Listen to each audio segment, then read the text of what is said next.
Good afternoon, participants. Thank you so much for joining the ESGRisk.ai's award ceremony. My hearty congratulations to all the award winners. As part of the Q&A sessions, we've received a number of questions on the ESG practices, the award methodology, and so on. Let me pick up and answer 3 of them that seem to be most pertinent to today's event. The first among them was a question on the dissonance of the rating scales. So the question is, what do you have to say about the ratings being so different for the same company when we are looking at different assessment providers? Yes, the divergence today is a fact. Let's take NTPC for example. ESGRisk.ai's rating for NTPC is BB, while MSCI's rating for the same company NTPC is CCC. So how do we go ahead and explain this kind of divergence? The answer actually is a little complex, but let me try and simplify it to the extent possible. One, there is a difference in the way materiality of risks are identified and assessed. Now, none of us can deny the fact that we will remain a coal-dependent, thermal power-dependent economy for a fairly long amount of time. Also, we all understand that India's commitment is not a net zero, but a reduction in emission intensity. So are we going to be able to say that we will wish away the fact that our economy is going to depend on coal? Or do we penalize NTPC for remaining a coal-fired power producer?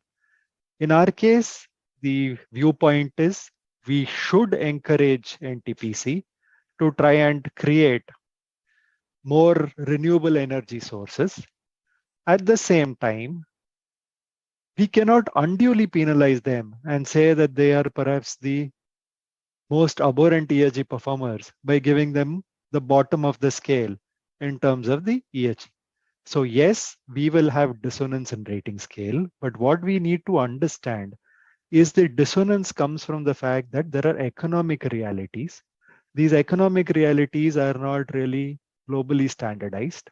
If we are trying to measure every company on a single global yardstick, then we will have to look at what is a global practice.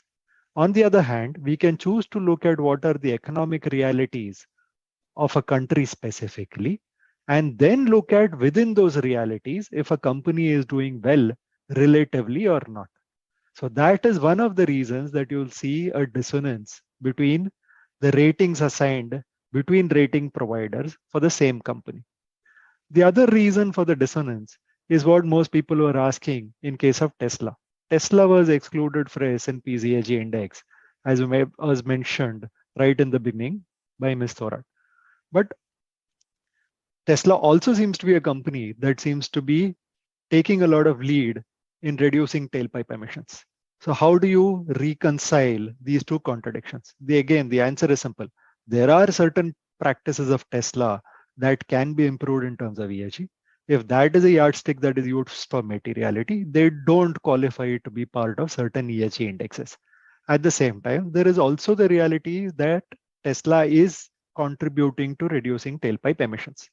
So what I have to say is, do not look at the dissonance. Look at what each of this parameter is measuring and how a company is faring on a parameter, and then try and make your own assessment out of the insights that are provided by the assessment providers. The second question that was asked is on the use of negative news or controversies in assessing a company's performance.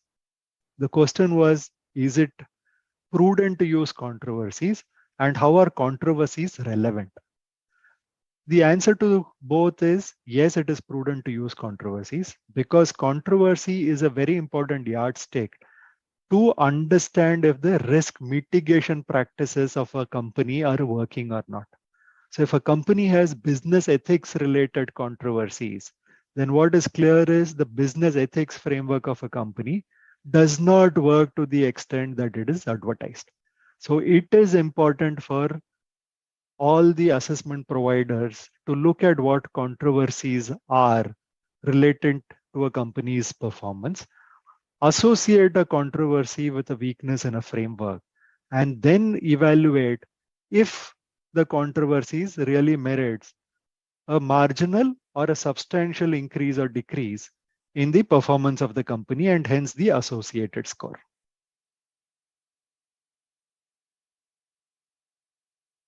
The third question is, what are the recent trends that we are seeing in terms of ESG adoption by Indian corporates? Here, what we are finding is that the trends in terms of performance is extremely encouraging.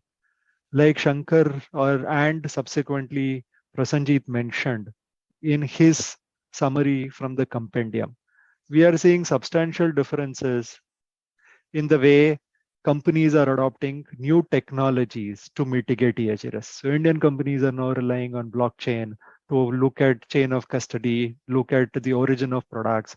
They are trying to see how technology can be integrated as part of employee education and development. We are seeing community support and development depend on fair amount of technology integration. There is marginalized banking, there is rural banking that is coming about. So what we are seeing is companies are integrating ESG not as an add-on or a bolt-on. We are seeing increasingly Indian companies are integrating ESG as part of their business decision making and as part of their core operations. And this is what is going to set us or most successful companies apart, where it is not treated as an also to do checklist activity where you say that, okay, we have certain 2% CSR spend, we have done that, or these are the initiatives we need to take, and that is completed. What is really going to differentiate ESG leader are the fact that they are going to integrate it as part of their core operations. And most of their decisions are going to be based on how positive the ESG impact is going to be. And we are already seeing that gain a lot of traction with leading Indian corporates. Let me hand this back to the master of ceremonies. Given the paucity of time, I don't think we'll be taking more questions. Back to you.